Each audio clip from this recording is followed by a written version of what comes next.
కడపటి కాసు చెల్లించే వరకు అక్కడి నుండి నువ్వు వెలుపలకు రానేరవని నీతో నిశ్చయగా చెబుతున్నా. అంటే ఒకటి వెంబడి ఒకటి, ఒకటి వెంబడి ఒకటి, ఒకటి వెంబడి ఒకటి.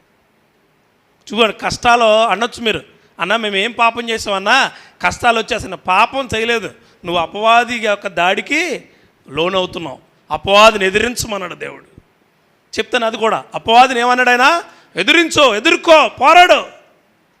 ఎలాగా? ఆడి గర్జిస్తే ఆడికంట గొప్పగా గర్జించాలి నువ్వు. వాడి నిన్ను వెన్నంచి నిన్ను పట్టుకుంటే వాడికంట గట్టిగా పట్టుకోలాగాలి నువ్వు. గర్జించే సింహంలో వాడొస్తాడో నువ్వు యోధా గోత్రపు సింహం వలే శక్తివంతంగా గర్జించాలి. ఆయన అంటున్నాడు ఒకదానికి ఒకటి, ఒకదానికి ఒకటి, ఒకదానికి ఒకటి అప్పగించి నువ్వు బయటికి రాని దాంట్లో ఉంచేస్తానంటే ఏంటి? అనారోగ్యం వెంబడి అనారోగ్యం, వ్యాధి వెంబడి అనారోగ్యం. అంటే అనారోగ్యానికి వ్యాధికి చాలా తేడా ఉంటుంది. అనారోగ్యం అంటే కొంత సమయం వచ్చిపోయేది, వ్యాధి అంటే దీర్ఘకాలికంగా ఉండేది. కుష్టి రోగము, కుష్టి వ్యాధి, అర్థమైందా? తల తిరగడము అనారోగ్యం, అది జ్వరము అనారోగ్యం. అనారోగ్యం వచ్చి అది వ్యాధిగా రూపాంతరం చెందితే నువ్వు ఎవరి దాడిలో ఉన్నట్టు?